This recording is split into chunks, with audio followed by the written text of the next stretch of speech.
Álvaro, hablar de Gumar Community como un ecosistema cultural, no funciona ni como una galería, ni como representación y demás, sino que de verdad la búsqueda es un poco ese generar un ecosistema en el que retroalimentarnos y en el que aportarnos unos a otros. En este caso, a mí se me dio la oportunidad de comisariar esta exposición con la obra de Pino y he querido también trasladar esta oportunidad a María Orobio para que viniera un poco a contarnos también desde su práctica.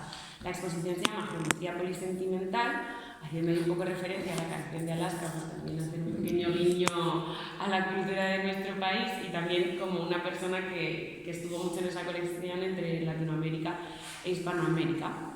Al abordar tanto la obra de Pino como su forma de hacer y su discurso, sí que es verdad que te lleva directamente a hablar del minimalismo en esas formas geométricas, pero sin embargo se aleja del minimalismo en cuanto a que el minimalismo se caracterizaba por quitar la expresión del artista. Se suponía que quería ser una cosa mínima en la que no intercediera pues, cómo se sentía ese artista, ¿no? Alejándose del expresionismo abstracto que se estaba desarrollando más o menos a la vez. Sin embargo, esa cosa de polisentimental era porque Pino sí que me contaba que no, que él sí que había identidad, sí que había sentimiento en sus obras, pues al final esos entrelazados representan las relaciones interpersonales, se habla también mucho de las diferentes etapas de la vida y cómo esas relaciones nos afectan de una manera u otra.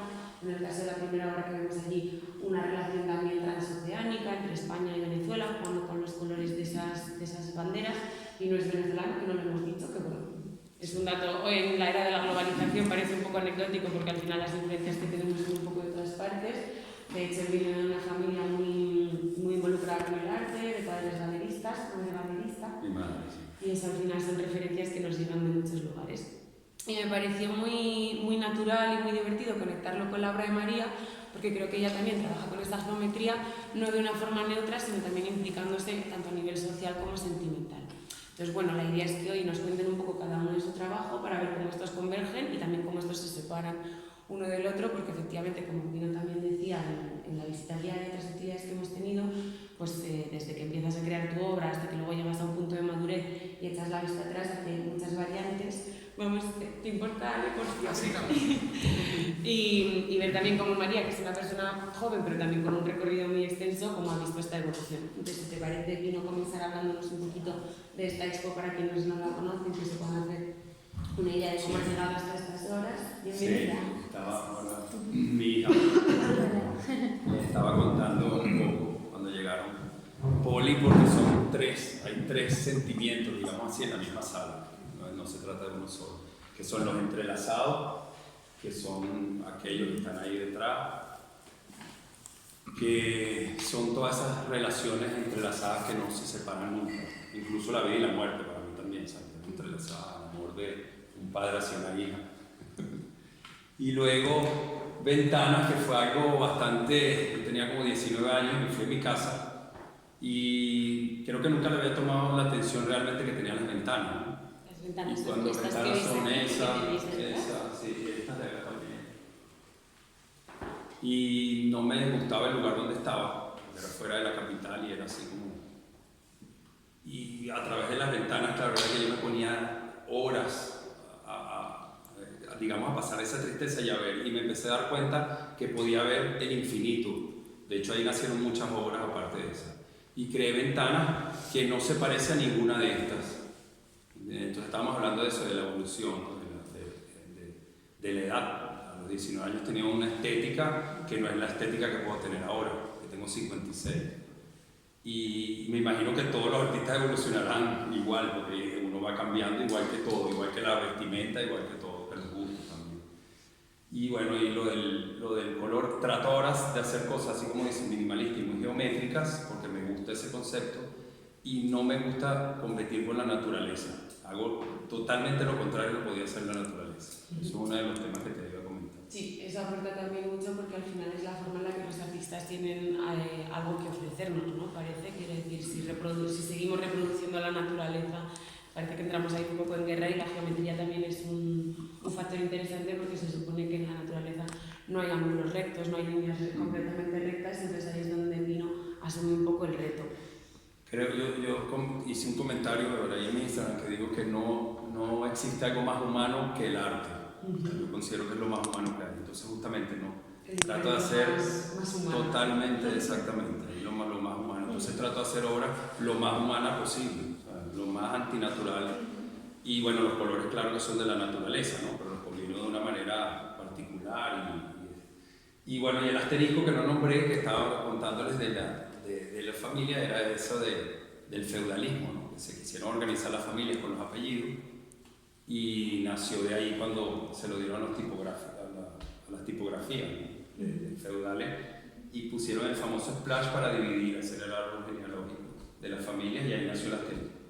Y lo quise agarrar así, lo hice yo porque hay muchos asteriscos, incluso japoneses y de todas formas, pero yo lo quise hacer así de 6 puntas, porque si era 5 puntas parecía un muñequito. Y la sexta fue el famoso sexto sentido que le quise dar. Quise dar esa parte romántica, ¿no? Y sentimental. Y los convertí como en personas, representa personas, y muchas familias me lo han pedido, y yo hago el papá, la mamá, los hijos, y uno arriba del otro, y bueno, me ha gustado mucho la idea. Y se ha convertido en algo muy emblemático. Ese rojito que está ahí, es uno pequeñito, bueno, he vendido muchísimo, ha sido algo muy lindo. Y hay unos artistas que estaba hablando justamente con él, que me los han intervenido. O sea, yo le doy uno, ellos me lo intervienen, y yo le doy uno, o sea, de intercambio. Claro. Y hice uno, y tengo más de 23 artistas, los monté todos en una caja de acrílico espectacular, están exhibidos en un sitio fijo ahí en Caracas.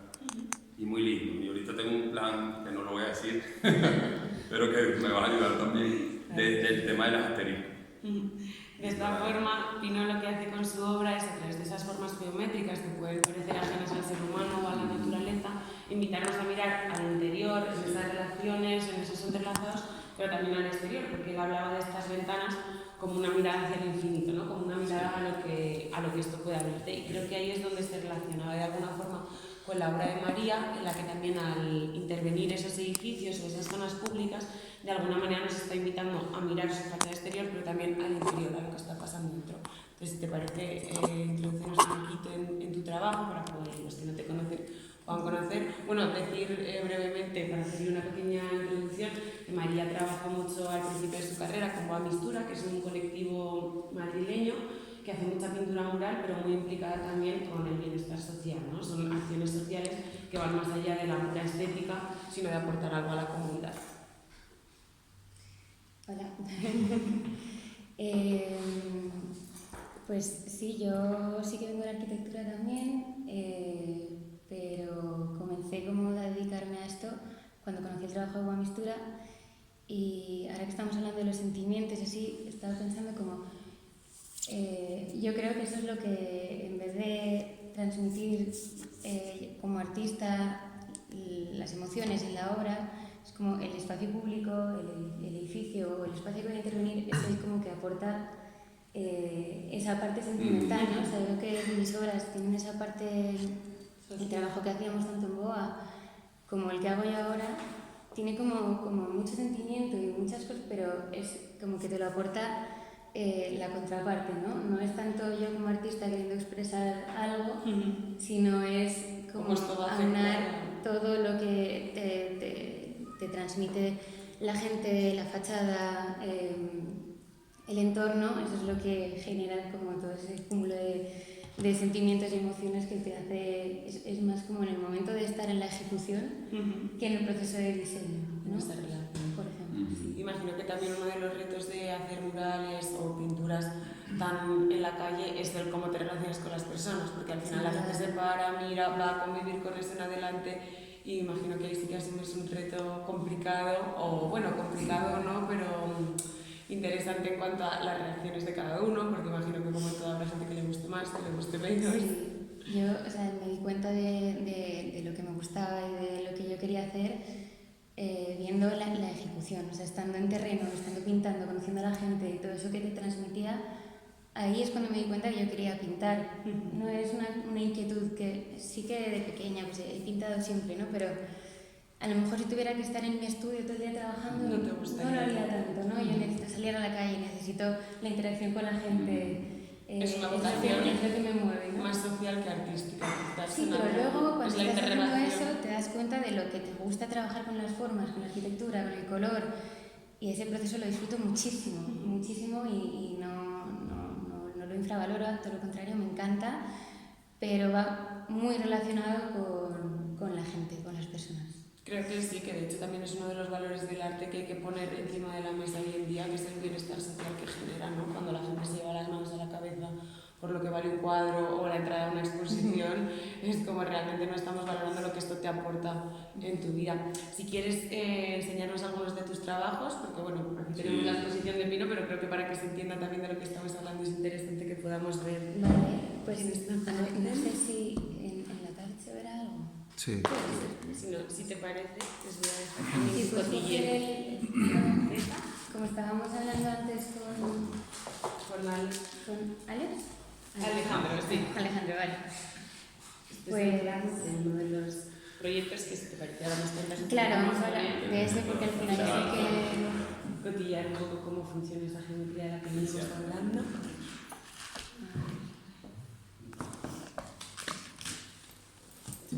Bueno, y aquí ya está el plano.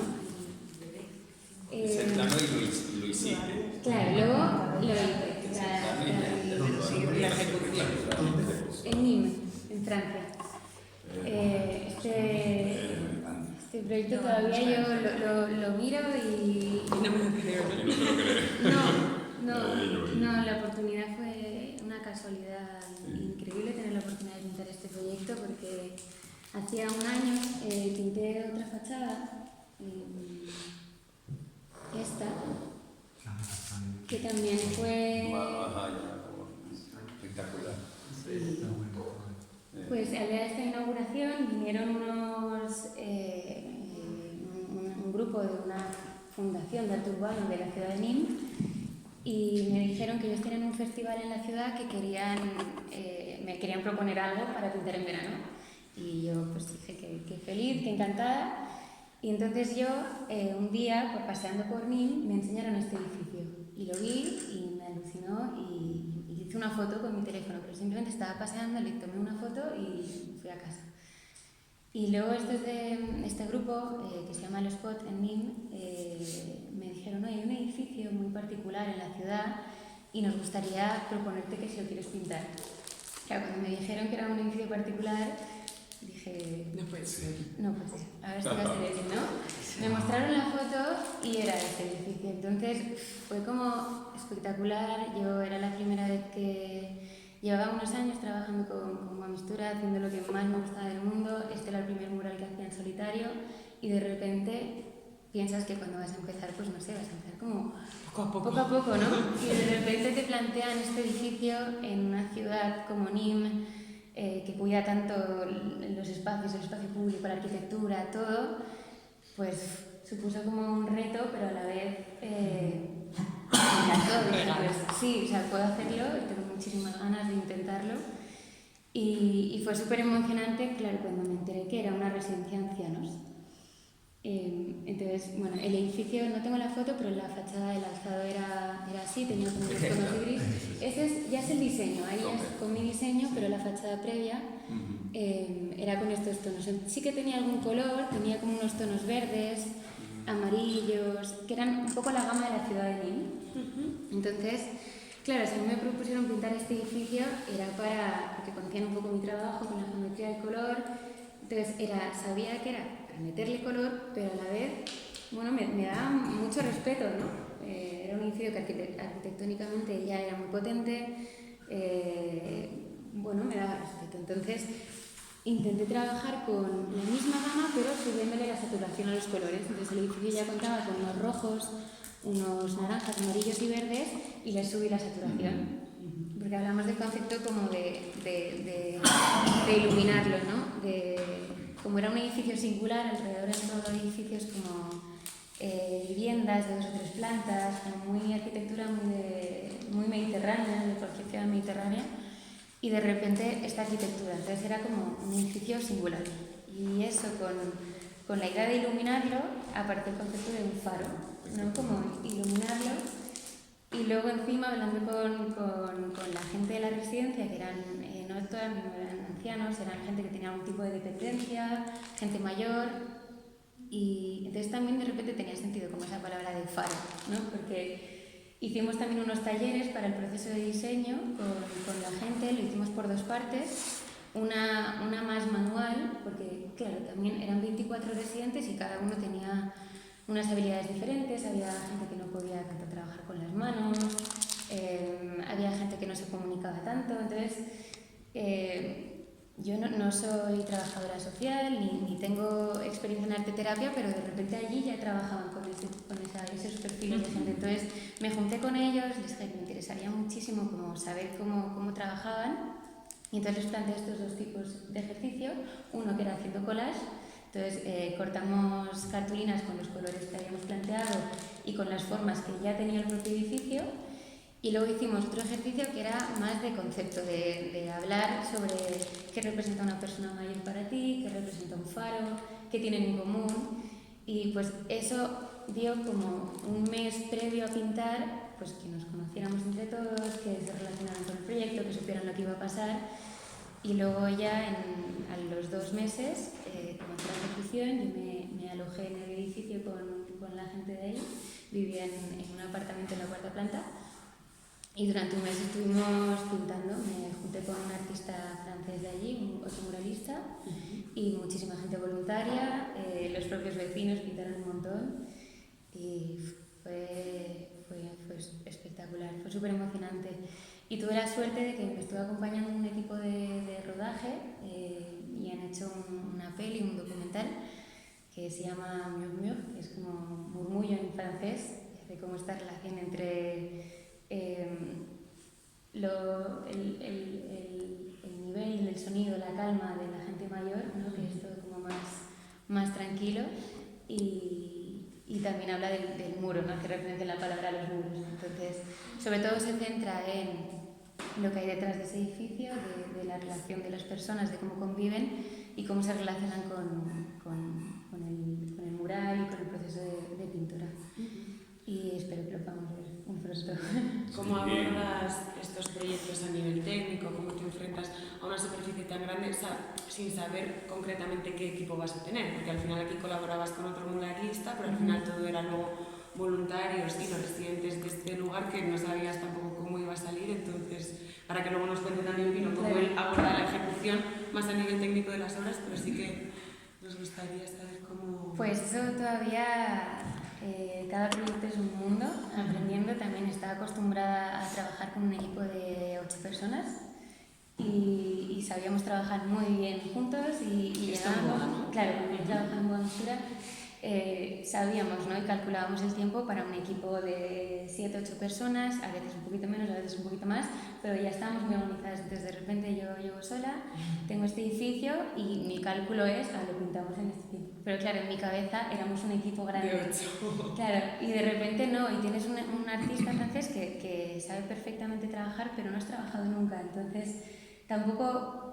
Es otro proceso, ¿no? Con un equipo que te conoces y ya sabes cómo funciona, te levantas y cada uno hace su parte y funciona todo perfecto. Entonces, de repente, y claro, voluntarios un montón, pero un día aparecía un equipo de 10, otro día un equipo de 5, otro día 1. Entonces, bueno, acabé muy cansada, así que igual fue un mes de ejecución, igual tendría que haber sido un poquito más. Pero bueno, salió, y el proceso pues es lo primero pedir a ver si hay planos arquitectónicos del edificio. En este caso no existían, no los encontramos, no los tenía el ayuntamiento, no los tenía la oficina de urbanismo, que me sorprende un montón.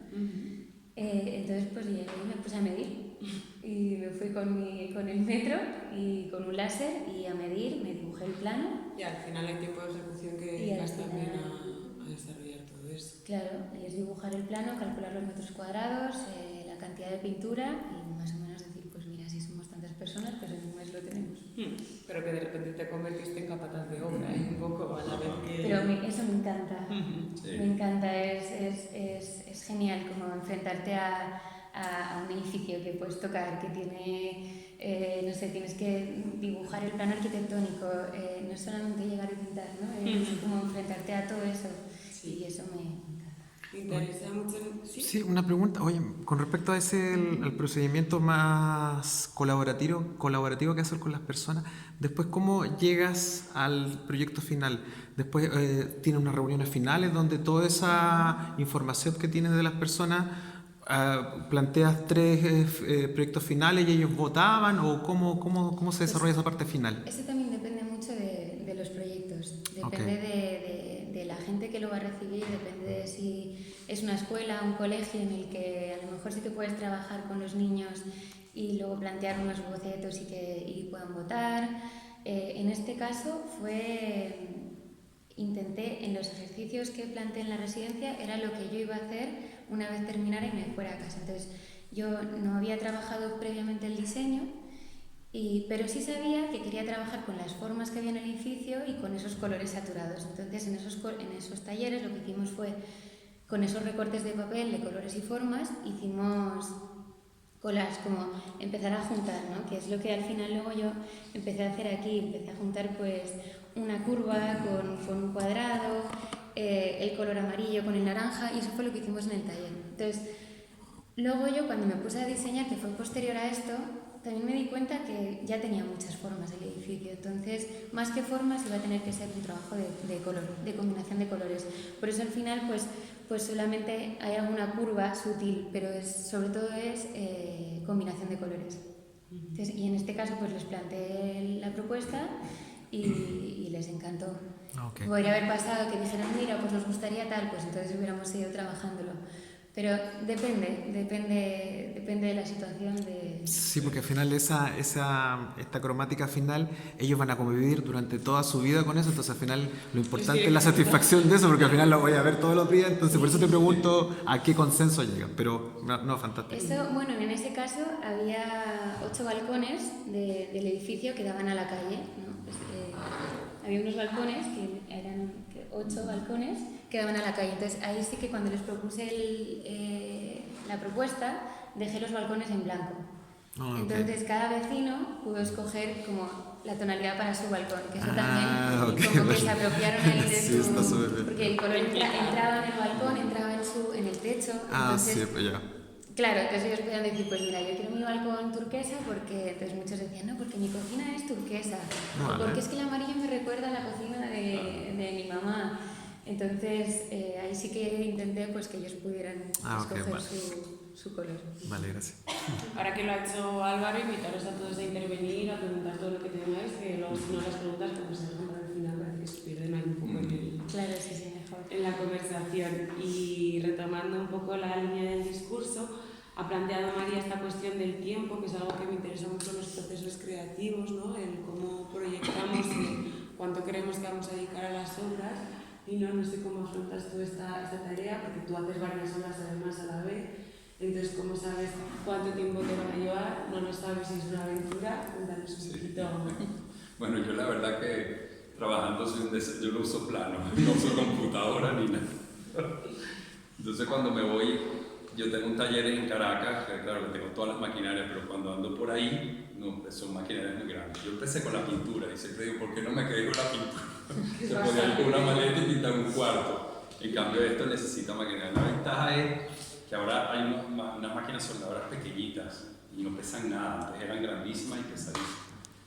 Pero, por ejemplo, si para pintar necesito un compresor, o sea, es difícil. Bueno, en Europa, en todos los países del mundo está prohibido pintar con esa pintura de coche, ¿no?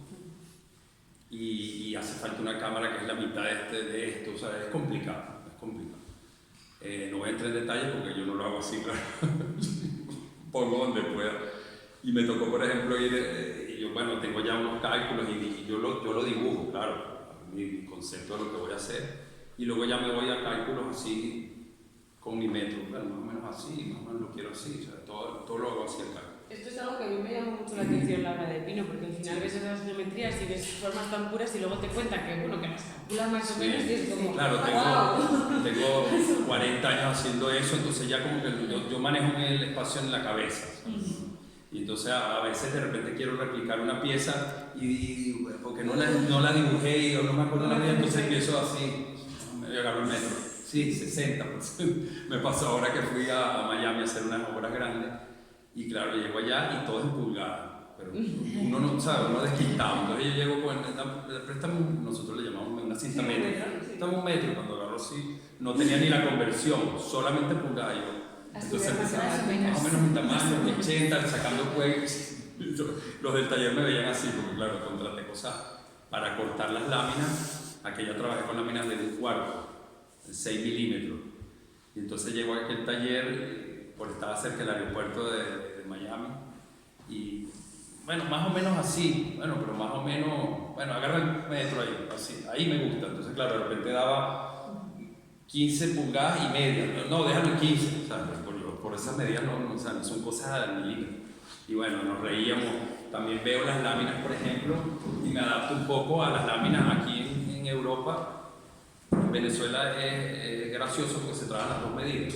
Como estamos en Estados Unidos, se trabajan las medidas americanas, pero también las europeas. O sea, aquí por lo menos las láminas, todo esto es hecho con láminas de metal. Las láminas de metal aquí en España vienen de 2 vienen de 2 metros por 1 metro. Y en Europa vienen de 4, perdón, en Estados Unidos de 4 por 8 pies, que son 1,22 por 2,44. Y en Venezuela hay las dos, ¿no? Pero más se trabaja con el americano. Pero se trabaja en los americanos, pero en centímetros, claro. Y bueno, y ese enredo, ¿sabes? Pero bueno, ya uno se adapta y yo lo veo todo así, me lo imagino todo, yo lo veo en el espacio, en la cabeza, lo veo en las vueltas, y eso. Y luego la pintura igual. Yo recuerdo haber conocido, te conozco, pues, pintores y ellos, por ejemplo, uno que se especializa más como en la pintura, ¿no? Hace cosas de dinero también, pero se especializa más en la pintura. Y una vez cuando dice, yo guardo los códigos de las pinturas y tal, y yo me hago el loco. Sí. ¿Qué código? Yo agarro las pinturas. Y cuando me ha tocado restaurar una de mis propias piezas, la pinto en ese momento, ¿entiendes? Como la estoy pintando yo, el cliente me la da, mira, se me rayó, se me dañó después de años, y haz lo que tú quieras. O sea, yo la pinto como quiero nueva, ¿sabes? Creo que no tengo ese formalismo. De hecho, yo, por ejemplo, aquí yo estoy en Valencia, yo trabajo en Valencia. Y entonces fui al taller de coche, donde venden pintura de coche, y prepárame este color, como 4 colores o 5 colores. Y yo ahí empiezo a mezclar, ¿sabes? Y uso mucho el plateado para darle un... Si lo ves de cerca, se le ve como un brillito. Ese es negro y yo lo mezclo con plateado, pero al ojo completamente. O sea, yo mezclo, lo pongo, un poquito más, así me gusta ya, ¿sabes? El trabajo muy informal. Las piezas se ven muy formales, pero yo trabajo muy informal. Y de repente yo estoy trabajando estas y me pasa que la palabra nosotros decimos aburrir, ¿no? Como que me cansa un poco, ¿no? De repente, cuando por ejemplo tenía que hacer la exposición, que son muchas a la vez, entonces de repente yo voy preparando una, la sueldo, la preparo, luego hay un trabajo después de que la soldaste y con la radial la acomodas lo mejor posible, y luego tienes que poner un poquito de plástico en los detalles mínimos, ¿no? Y ese trabajo lleva mucho, todo es muy manual, todo este trabajo es muy manual, entonces pierdo mucho tiempo. Y de repente me canso mentalmente, entonces la dejo a un lado y agarro otra y empiezo a ensamblar la otra, entonces tengo un desorden. En un momento en el taller que tenía unas medio hechas, unas sin hacer, ¿sabes? Todo. Pero eso también me distrae, ¿no? Porque si yo me pongo en una sola cosa así, no me gusta, tengo que variar. Entonces, bueno, fue bueno por eso, porque iba variando, iba pintando una, iba dejando otra y así, pero bueno, batí récord. ¿Y cómo se pinta con pintura de coches? Con una pistola, que tienen el vaso arriba, uno mezcla la pintura. ¿Cómo lo hacen ellos? Vaya. Igualito. Luego ellos se meten en una cámara que mantiene una temperatura ideal y no hay polvo libre de todo eso, cosa que bueno, yo no. Y entonces y en Miami tuve que pintar en unos hangares escondidos, me agarran de ahí. Y cuando mi amigo que me dio el hangar para poder pintar, además decía, no soldar, no pintar. Entonces yo decía, pero me estás teniendo un sitio donde, bueno, tú trancas la puerta un poco que no te vean. Y yo decía, no solo me va a llevar el gobierno americano, sino que me va a llevar el aeropuerto también. No. Yo publico una foto medio disimulada, porque si no, igual me agarro y pues estoy trabajando ahí. Pero bueno, hago lo que puedo. Pero quedan bien, quedan impecables.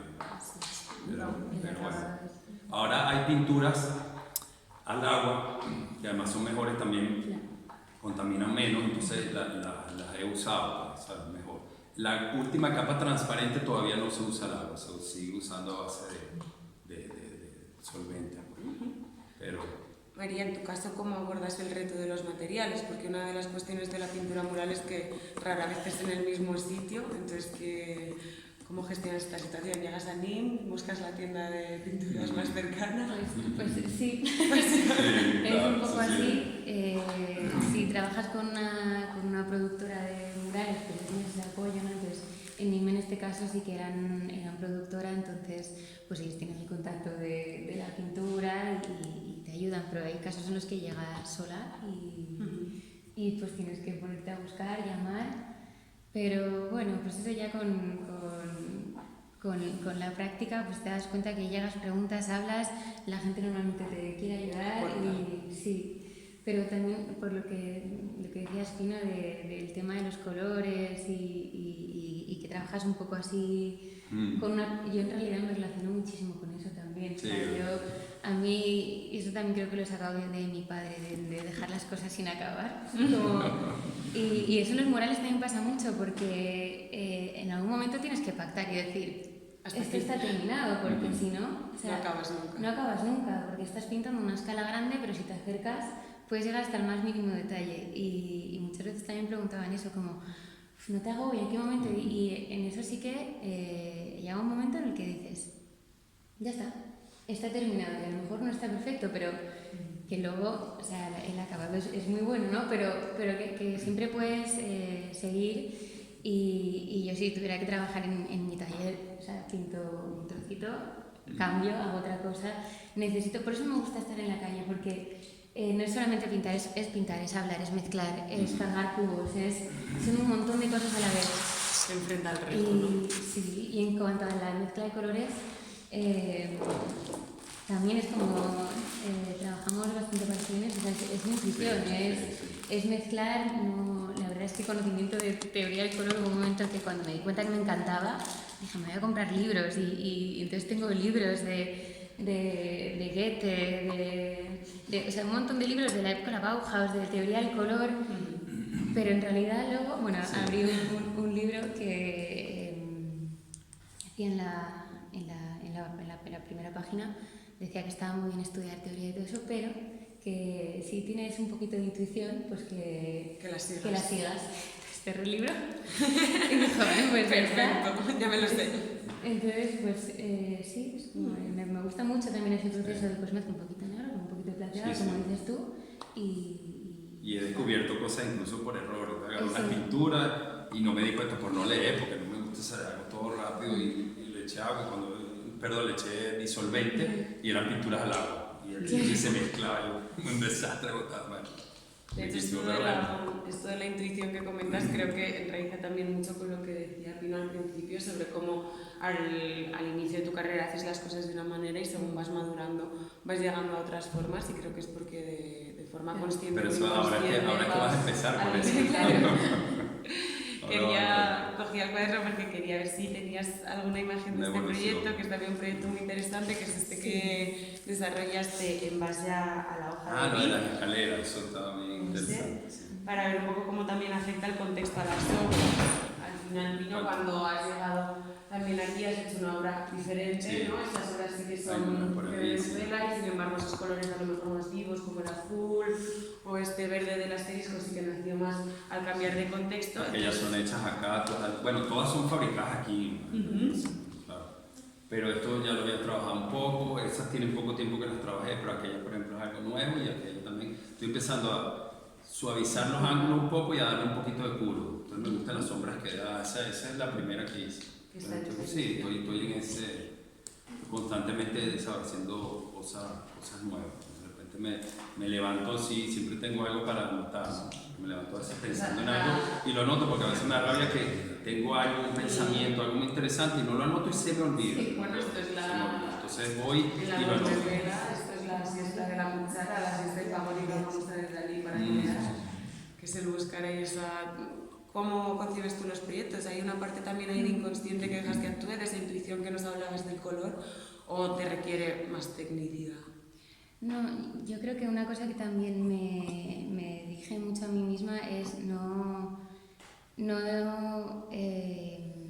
como forzarte mucho o meterte mucha presión en lo que quieres hacer, en cómo vas a hacerlo, incluso cuando eres adolescente sobre todo, o ya cuando vas creciendo, como esa presión del estilo, de qué es lo que quieres, y yo al final me muevo más por el momento y por lo que te pide en ese momento hacer un trabajo. Yo sé que mi proceso va a ser, voy a evolucionar un montón, igual dentro de 3 años ya trabajo otra cosa. Ahora vengo de un mundo muy arquitectónico en el que trabajaba mucho la geometría, me encantaba dibujar los planos en la carrera a mano, entonces luego empiezo a trabajar con Boamistura, en el que empiezo a trabajar los colores, encuentro ahí como una pasión que me encanta, entonces vengo súper influenciada de eso, entonces yo no sé qué va a pasar dentro de 10 años. Eso No es lo lo sé. divertido. Y me encanta ese proceso porque al final vas mirando para atrás y sabes de dónde ha salido lo que has hecho. Y en este caso, en Logroño, que son estas escaleras, me propusieron unas escaleras.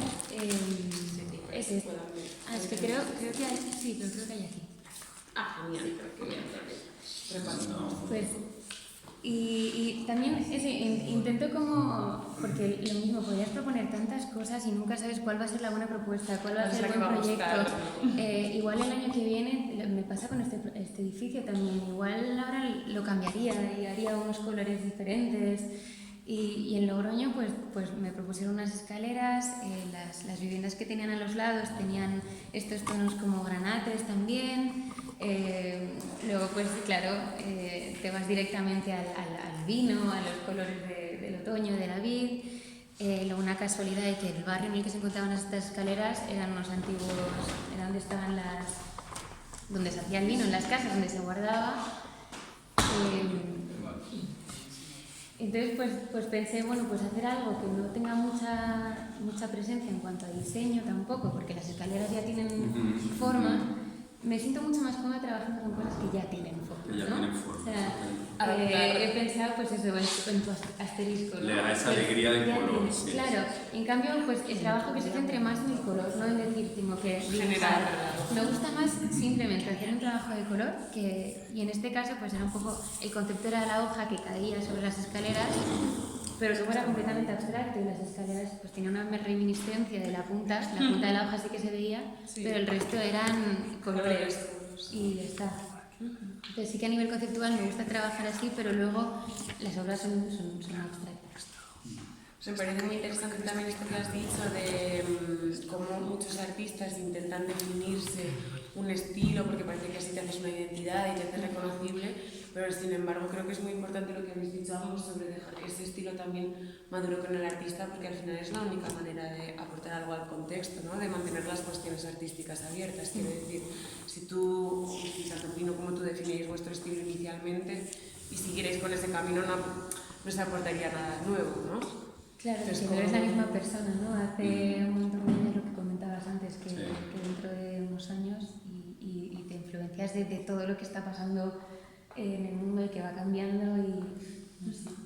¿Cómo es volver a lugares, bueno, ambos tenéis, aunque Pino aquí lo que vemos es una obra más contenida, ambos tenéis piezas de gran formato que están en las ciudades, ¿cómo es volver atrás y ver esas obras que hiciste hace años y que a lo mejor ya no estás en ese estilo, pero te han aportado esa... Sí, bueno, son parte del crecimiento, pero de repente a veces llego y digo, hubiese hecho esto así, hubiese hecho esto así, ¿sabes? Tengo ganas a veces de cambiarla, ¿no? Pero bueno, es parte de la escalera de la evolución, de dejarte ese escalón atrás.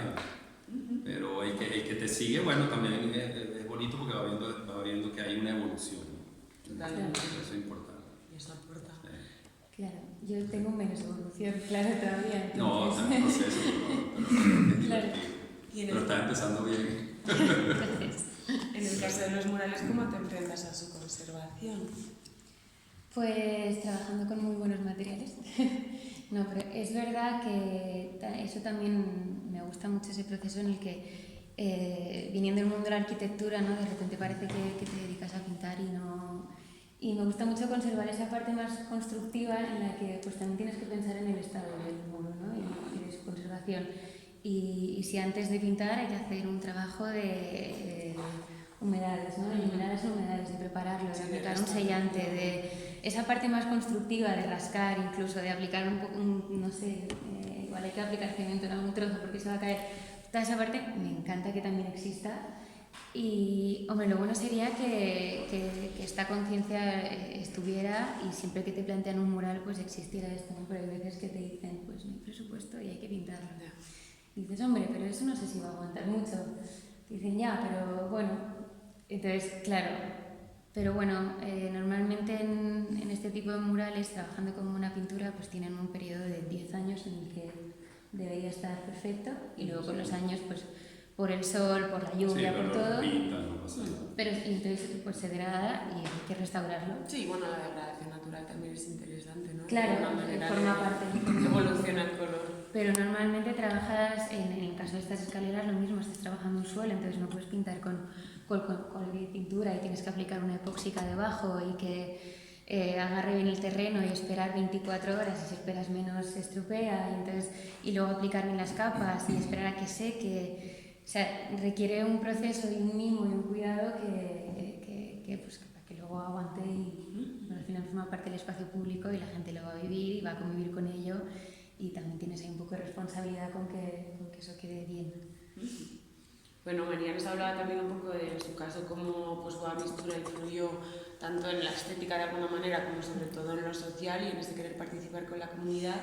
Y no, queríamos preguntarte cuáles han sido tus influencias, así un poco a grandes rasgos o no. Hemos hablado alguna vez aquí de Cruz, inevitablemente.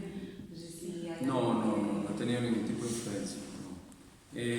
Creo que cuando pequeño estudiaba un poco, como todo el mundo, o sea, y yo te conté que tuve como un cierre de repente, porque hubo una persona que me organizó en el año 88 una exposición, una pintora española, Josefina Castellano, que yo más nunca he sabido de ella. Y recuerdo que cuando organizó eso, bueno, yo le di unas piezas porque le gustaron mucho mis piezas, que de paso tuvo un reconocimiento y me la compró el embajador de Austria en ese momento, una de las piezas, que no debe ni saber de mí, el que la compró, ¿sabes? Y hubo un momento, yo había dejado la pintura, porque a mí siempre me necesitaba trabajar más con las manos, necesitaba crear más con las manos, 3 dimensiones, me gustaba más que la pintura. Aunque es más difícil a veces crear ciertas cosas, ¿no? Hay ciertos sentimientos y cosas muy precisas que con la escultura es más difícil. Y el caso es que la pintura de ella a mí me gustó mucho. Entonces en ese momento yo dije, así es que me gustaría pintar a mí.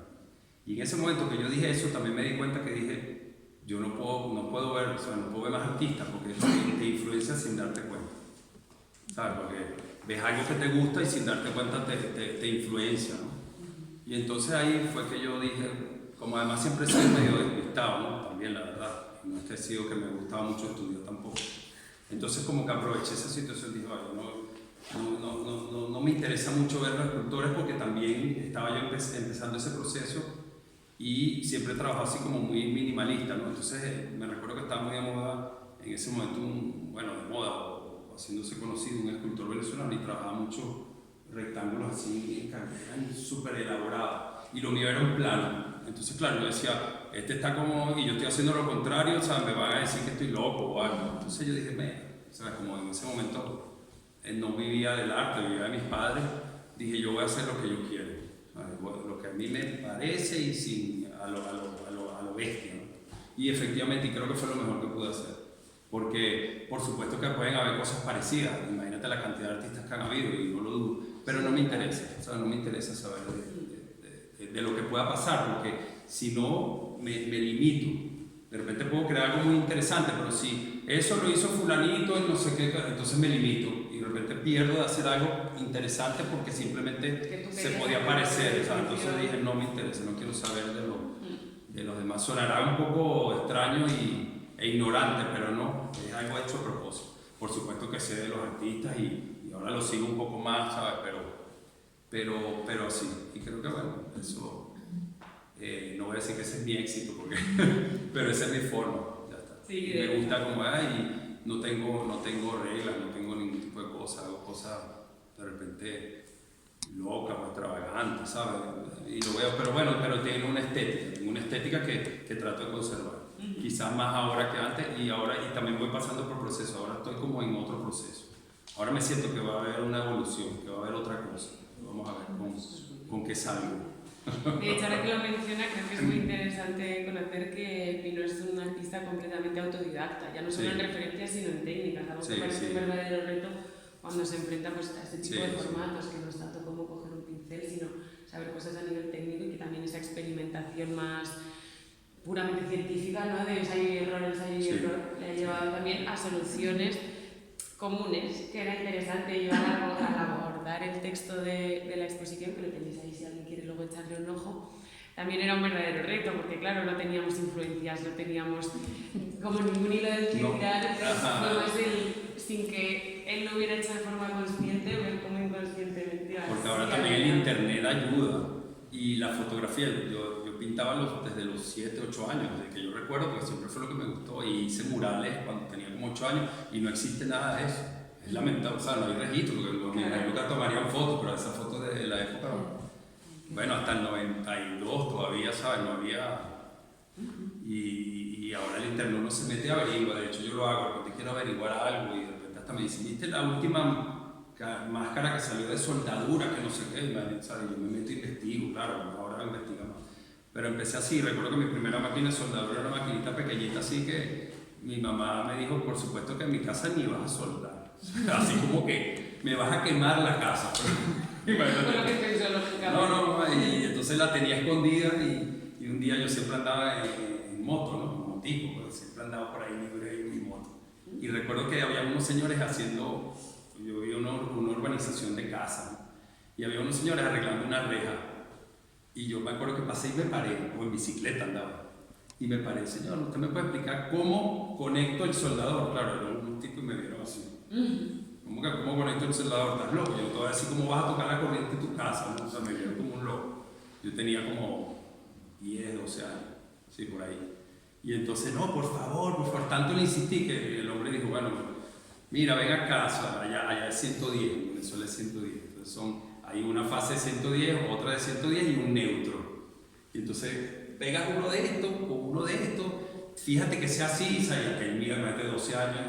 Y recuerdo que mi mamá salió al mercado, no sé, y ahí fue que yo fui al tablero de la casa a ver, y claro, veía ese tablero y se me va a electrocutar aquí. Y viendo y están poniendo los cables y prendiendo el soldador solo. Comiquísimo, y después escondiendo la máquina. Entonces lo primero que hice fue que en la casa había, no me acuerdo, una reja que se había roto y mi madre no estaba y la soldea y, bueno, me imagino la soldadura, se le pone un pajarito y se cae. Y entonces medio soldea aquella chapucería. Y cuando llegó mi madre le dije, mira lo que te arreglé la reja, ¿sabes? Y mi mamá. Y como que ahí dijo, bueno, se hizo la loca.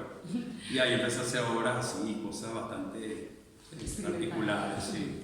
Trabajaba con chatarra, claro. Yo pienso que casi toda la mayoría de las personas que hacen este tipo de cosas empiezan así. Luego, cuando me puse más serio, iba a unos talleres grandes y bueno, me la regalaban en ese momento porque era poco, ¿no? La chatarra, que era una cosa espectacular. Entonces, yo de la chatarra empezaba como a crear, ¿no? Me daba esa idea y empezaba como a crear, hasta que, claro, llegó un momento de esas evoluciones que ya tú haces creas tus propias piezas. ¿Qué hay de ese garaje? Yo conozco el garaje que le hace referencia. Sí.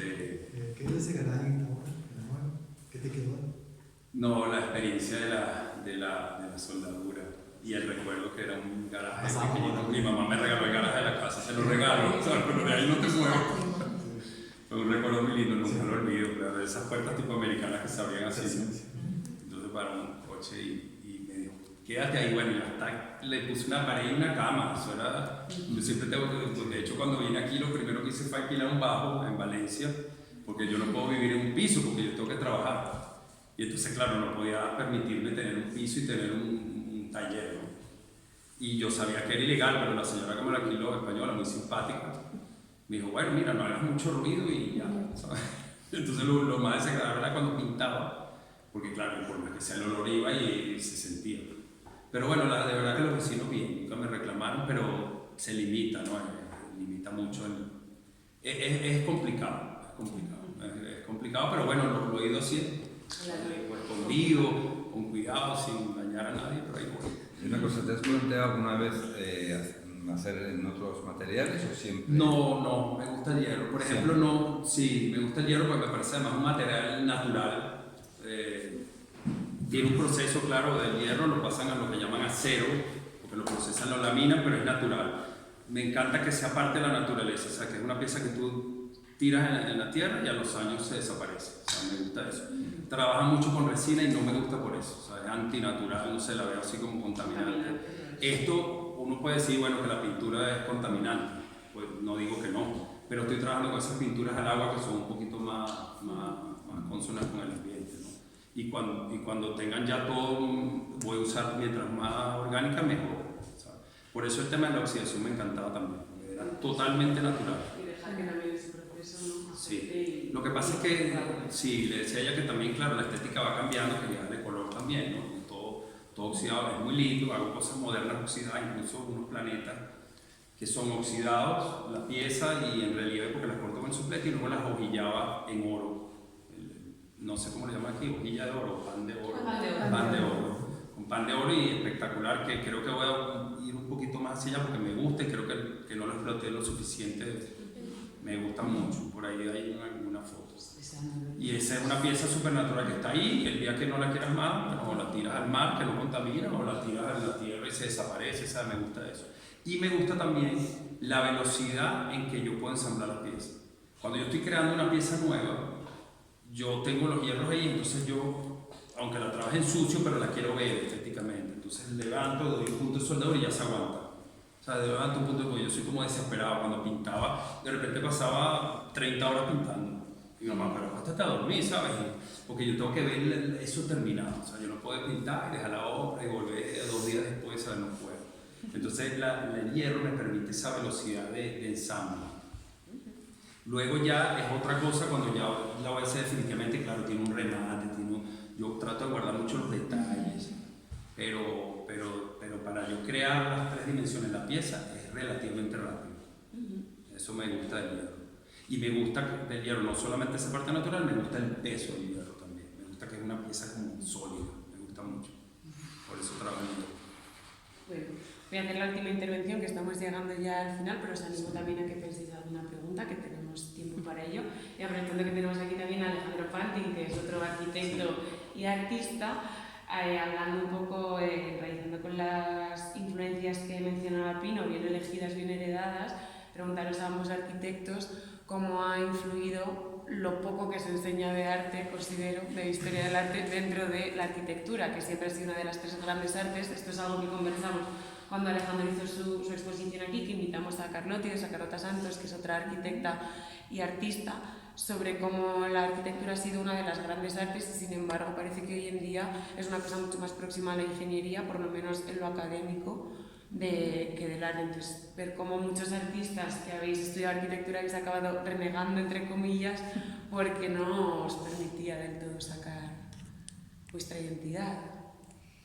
En mi caso ha pasado una cosa, igual no sé si te voy a contestar exactamente a la pregunta. Tampoco pero ha sido muy concreta la pregunta. Pero sí que hablas esto de como de renegar de la arquitectura, y es verdad que durante la carrera nunca me he sentido muy en mi lugar, estando en la universidad, pero van pasando los años y me encuentras pues un profesor, una profesora que confía en ti, que te guía un poco más, pero yo en el fondo sabía que mi mundo estaba relacionado con la arquitectura, pero al final lo que me gustaba era dibujar los planos a mano y no era tanto el diseñar y el crear esos espacios, sino era el dibujarlos. Y cuando acabé la carrera y sales y dices, por fin, ¿no? Como te distancias, y luego pasa una cosa preciosa, que donde más he encontrado apoyo y donde mejor me siento es en el Colegio de los Arquitectos. De repente es quienes se han interesado por mi trabajo, quienes valoran esa... Sí, de repente te das cuenta que igual también cuando sales de la universidad, como ya pasas de ser, eres un profesional, ya no eres un alumno, parece que de repente... Te tratan diferente. Pues parece que de repente, no sé, no en todos los casos, ¿no? He tenido profesores y profesoras buenísimos, pero sí, y de repente donde he encontrado más el apoyo ha sido en el mundo de la arquitectura, y me parece precioso porque lo estoy como volviendo a abrazar, y lo que más me gusta en mi trabajo es dibujar planos y es trabajar en espacios públicos, trabajar en edificios y de alguna manera me siento muy arquitecta haciendo lo que hago. Entonces, me alegro ha sido mucho. como una vuelta muy bonita, la verdad. Me alegro mucho que haya acabado así. Muchas gracias, María. Muchas Gracias. gracias, Pino y Álvaro y Boom. No sé si alguien quiere hacer alguna pregunta. Si quieres enseñarnos las láminas, quizás es el momento. Bueno. Como tú quieras, como tú quieras. Es que igual ahora no para nada. Perfecto, sin problema. Tenemos también el... Pero igual se verá ¿Cómo? lo que comentaste, claro, cuando estábamos sobre cómo tu relación con la arquitectura también. Bueno, a mí sí, en la carrera hubo dos cosas que fueron clave en este tema. Una, o sea, cuando me resonó mucho cuando lo dijeron. Una es, bueno, los principios de Vitruvio, que él dice que, bueno, hay un trípode en la arquitectura, que si le quitas una, se cae, ¿no? O sea, tienen que pasar las tres, a juro, y son funcionalidad, utilidad y belleza. Por lo tanto, la belleza es lo que le relaciona al arte. O sea, tiene que haber un gusto, tiene que haber una estética, tiene que haber algo, como tiene que haber funcionalidad, tiene que funcionar para lo que se vaya a hacer y tiene que ser útil, o sea, tiene que cumplir esas tres cosas. Eso siempre me marcó como que el arte en parte de la arquitectura es dependiente, o sea, no puede pasar sin eso, como no puede pasar sin la funcionalidad y sin utilidad. Y también hay otra cosa que me marcó, que fue todas las cosas que han dicho diferentes arquitectos, como por ejemplo less is more, que menos es más. Entonces el otro dice menos es aburrido, el otro dice la ornamentación, y hay uno que dijo sí es más. O sea, mientras más soluciones le deja mientras más problemas plantees y los soluciones, mejor te da una forma al edificio. O sea, las mismas problemáticas de la zona, las mismas cosas que resuelven, las mismas que pongas a todos los humanos que están pasando, viviendo ahí desde su parte, mejor te va a quedar el edificio porque más obra, o sea, más forma le va a dar. Y eso no quiere decir que sea un capricho del arquitecto porque dijo yo quiero que este edificio sea así torcido, porque no, es un edificio torcido porque está salvando una vista que abajo hay un edificio, entonces es así, pero al final puedes ver una vista, entonces se tuerce. Entonces esa estética, esa belleza vino a través de una solución y de un problema que resolviste, y eso fue como que wow, mientras más problemáticas te plantees, porque hay unos que dicen no, yo vine, o sea, esta es mi visión y yo lo hago así y así es. No, soluciona ese planteamiento que están así, y eso te va a dar más belleza al edificio o más belleza a lo que estés generando el proyecto. Entonces eso siempre me marcó mucho y digo que la belleza siempre está incluida porque es algo que no puedes negar. Muchas gracias. Gracias. Nada, eso, listo.